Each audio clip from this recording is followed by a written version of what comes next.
Woods Runner, Chapter 6. As he walked, Samuel felt as if he were following some kind of killing storm. Even the tracks seemed savage. From the footprints, it was evident that the prisoners, tied together, were constantly jerked and pulled to increase their speed. Their prints were scuffed, ragged, and he felt his mother's anguish terribly. She was small and thin, very strong in her own way, but this brutal treatment, probably with a rope around her neck, might be too much for her. If she was too slow, he could not finish the thought. The shock Samuel had felt since he had come upon the devastation in the settlement and dealt with the bodies had left him numb. Now it turned to anger, coming into rage, and that was worse because he had to remain calm. He had no idea what to do except to follow his parents. Tracks. Follow his parents' tracks. He saw their footprints now and then. He had to follow and rescue them. How could he do that? Free his parents? He'd have to wait and see. Wait until he knew more. He would learn by studying sign. He could not forget himself and his skills. The people who were leaving the tracks were people he had to deal with. He had to understand them by the time he caught up with them. He stopped and tried to slow his harsh breathing, tried to still his mind and remember all that he had taught himself about studying trails and surrounding ground. It seemed that all of the captors and captives were walking on the trail, but there might be others off to the side. Quickly, he started to swing to the left and right of the trail. It was mostly grass and hard to read, but at last he saw scuff marks and some moccasin tracks in the open dirt. They had scouts on each side of the main group. On the second swing, he found the first body. It was a man in his 30s who had been picking berries when they'd come upon him. He must have had a rifle or a musket. No one would be out in the woods without some kind of weapon, but it was gone along with his powder, or his powder horn, and possibles bag. I wonder what that is. He had been scalped, mutilated. Sadly, there was no time for Samuel to give him a decent grave. He scraped a slight trench with his knife and covered the body with a minimum of dirt. He bowed his head and went back on the trail. Covering the body hadn't taken much time, but it upset him. As he walked on, he tried to still his shaking of his hands. He picked up his speed and came into the clearing of the next settlement before he was ready for it. He thought he knew what he would find. It was just a few cabins, but unlike Samuel's home, it had a name, Draper's Crossing. And it was gone. At first, it seemed the same devastation he had found at home, smoke rising from the burned cabins and sheds. But when he stopped, he saw he wasn't alone. On the southern side of the clearing, there was a figure. It was an old man. And Samuel approached. He saw that the man was spading dirt with a wooden shovel into the mound that was clearly a grave. And he was singing, "Rock of ages, cleft for me, let me hide myself in thee." Samuel stopped 10 yards away.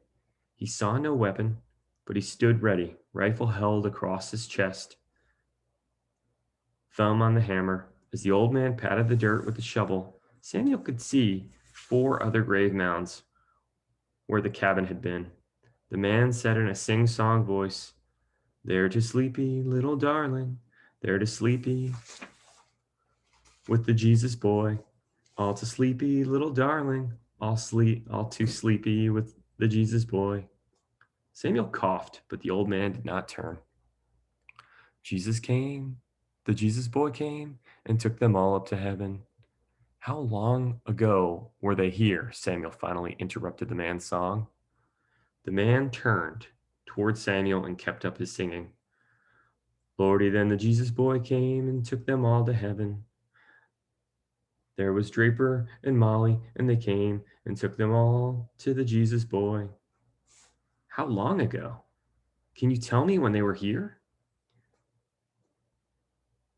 In the dark they came, took them all to the Jesus boy, took them all but not old Bobby. No, sir, didn't Didn't take old Bobby, because old Bobby, he sat eating dirt and pointing up to the Jesus boy and talking through his ear holes and thinking, old Bobby was tetched, but it wasn't so. Water. Is there water or food here? Wasn't touched at all, but knew how the Jesus boy could save us. So I sat there eating dirt and laughing and praying. With piercing, intense, and otherworldly green eyes, he stared, but not at Samuel. He looked through Samuel at some far place that only he could see and that only he could know. He picked up the shovel and started walking off to the south where Samuel could see one more burned cabin. Beside it lay what looked like a pile of rags, but Samuel knew it wasn't. One more body. Now he remembered something he had heard about the Native Americans.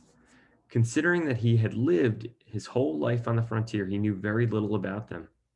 And what he did know was he learned by listening to adults, to rumors and stories that sometimes told after they'd had a little too much hard cider or black strap rum. He remembered that some tribes saw crazy people as graced by the higher power, and that they believed that old people who did not think straight should be protected or at least not harmed, which must be why they had let old Bobby go. Maybe he is crazy, Samuel said out loud, watching him walk away with the shovel. And maybe not. Either way, he's alive. He turned back to the trail. If old Bobby was right, they'd come in the dark, probably just before dawn, if they had stopped to rest at all. That meant Samuel was gaining, and that meant he had to keep moving. Communication, the world. The war for independence was rapidly turning something like a world war. Native Americans fought on both sides, and Spain got involved on the American side, or at least its navy did. Germany sent the mercenaries known as Hessians. The French were a staunch ally of the United States, and their navy keeping England from resupplying her troops and distracting it from the American navy. The English navy, in fact, was so preoccupied with the French that it could not focus on the American problem. So this is the beginning of America's positive relationship with France. All right, that was chapter 6.